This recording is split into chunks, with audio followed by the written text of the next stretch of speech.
Hi, thanks for watching this presentation.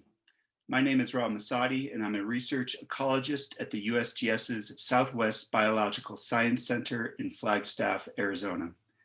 Much of the work I do is in support of the BLM's Colorado Plateau Native Plant Program. My main research goal is to apply genetics to restoration questions, especially with regard to seed transfer and native plant materials development.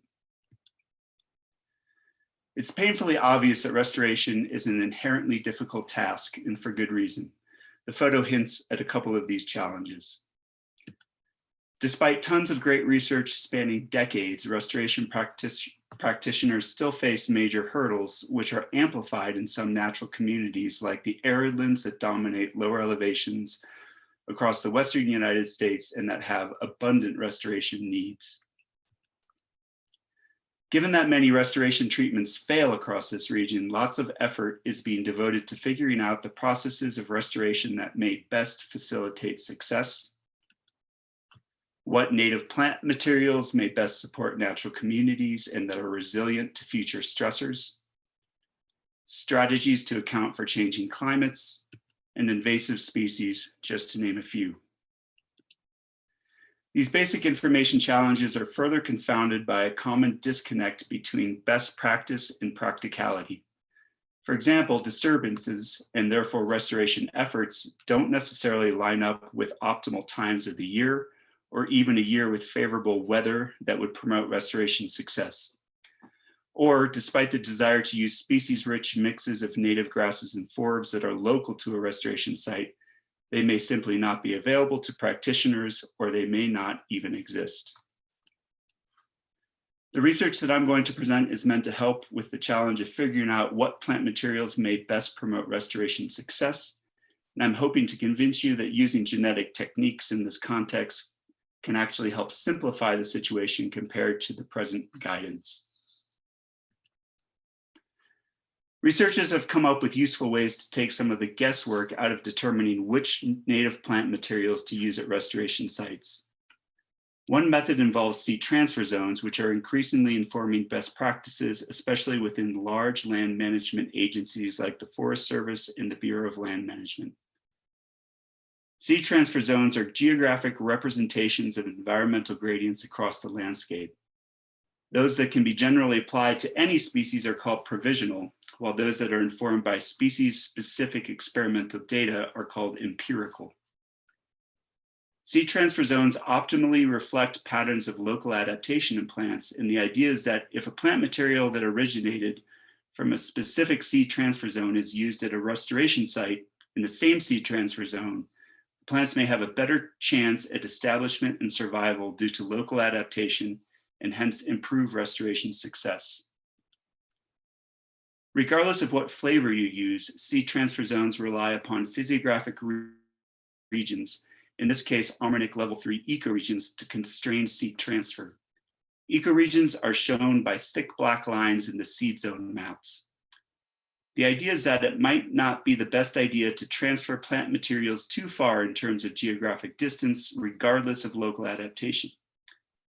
While this is a great first step, species' natural patterns of genetic variation, which are an important and recognized component of biodiversity, do not follow these boundaries and yet may also affect restoration outcomes. It is unambiguously clear that organisms living in the Western US have unique species-specific patterns of genetic variation.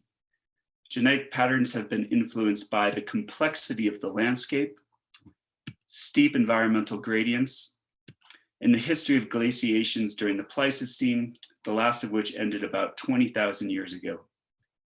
For example, many organisms adapted to the lower elevations of the Great Basin likely had to migrate south in order to survive the last glacial period.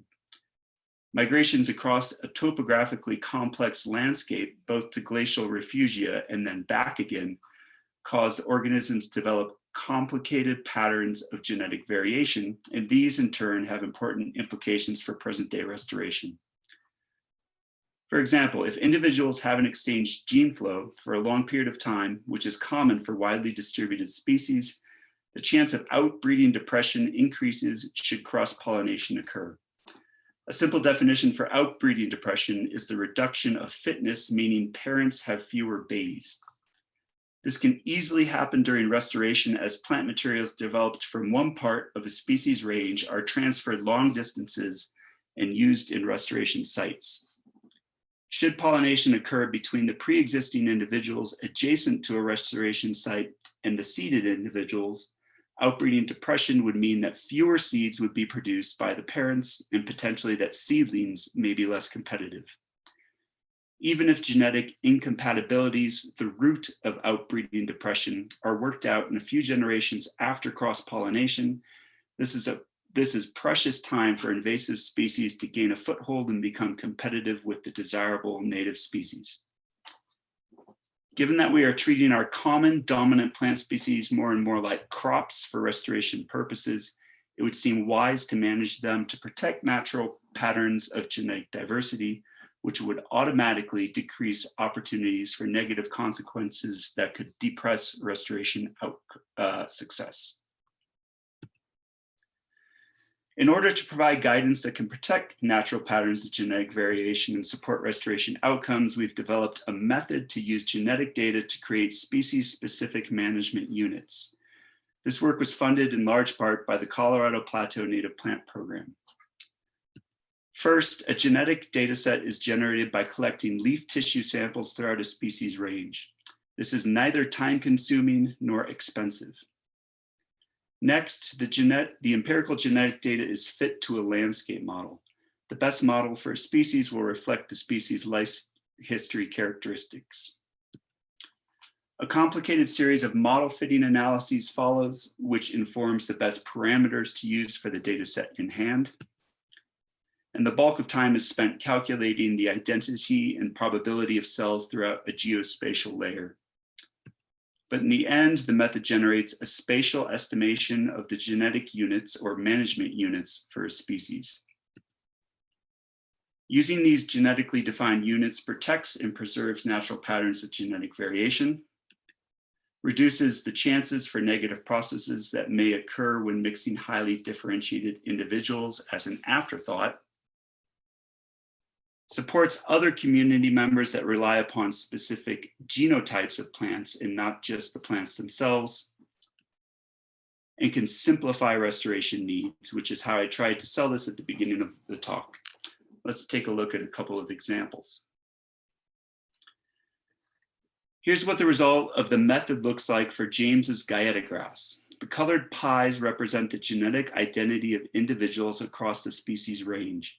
These come from the field collected genetic data. As you can see, there are 4 inferred genetic units, also known as populations to geneticists, represented by the 4 colors. The method generates the hard boundaries or colored polygons surrounding clusters of pies with similar colors and the grayscale background. Using the hard boundaries, you can say that if you find a plant within the given colored polygon, it likely belongs to that genetic unit. The grayscale allows you to say how much confidence you have. Any place with medium to dark gray is high confidence that you are correct, while lighter grays mean lower certainty. You can see that lighter grays occur mostly near the hard boundaries where genetic units meet or near pies that have significant mixture. The geographic units represented by the colored polygons represent regions where Guyetta grass individuals are more genetically similar and hence more closely related. As such, these would be the appropriate units to manage Guyetta grass in terms of seed transfer and native plant materials development. When we overlay the hard boundaries on a map of Ammonic level 3 ecoregions, the real benefit of this method becomes clear. Instead of having more than 10 ecoregions to worry about for plant materials development and seed transfer, there are only 4 units for Guyetta grass and hence far fewer restoration materials needed. In addition to the method I described, we can also use the genetic data to infer patterns of adaptation to environmental gradients, similar to what a common garden study would do. This final figure shows the results of such an analysis using the genetically defined management units as a guide. As such, this figure displays seed transfer zones that both protect natural patterns of genetic variation and account for local adaptation within the species. Here's another example using blue bunch wheatgrass. You can see that there were 5 genetic units inferred using field collected data represented by the 5 colors. We have evidence that the blue unit represents a Rocky Mountain lineage that is likely distributed further to the northeast, and that the red is isolated to the Wasatch area. This highlights a benefit of genetic data. Additional data can always be generated and added to an existing data set. There are already empirical seed transfer zones for this species generated using common garden data, which is what the figure at the top shows with Almernic level 3 ecoregions. So we can simply overlay the genetic management units onto the inference of local adaptation, which is what the figure on the bottom shows. As you can see, guidance based on the genetic data is different than what comes from ecoregions, and there are fewer genetic units than there are ecoregions. Furthermore, while there are unlikely to be more genetic units added with a larger genetic data set, expanding the inference of local adaptation to adjacent regions would necessarily add more ecoregions, needing consideration for seed transfer and native plant materials development. In summary, I think it's pretty clear that genetic data can be a useful tool in restoration because it can help simplify needs, protect biodiversity, and support positive restoration outcomes. This work has benefited from collaborations with a number of people, and I'd especially like to thank the BLM's Colorado Plateau Native Plant Program and the USGS Ecosystem Mission Area for funding support. Thank you.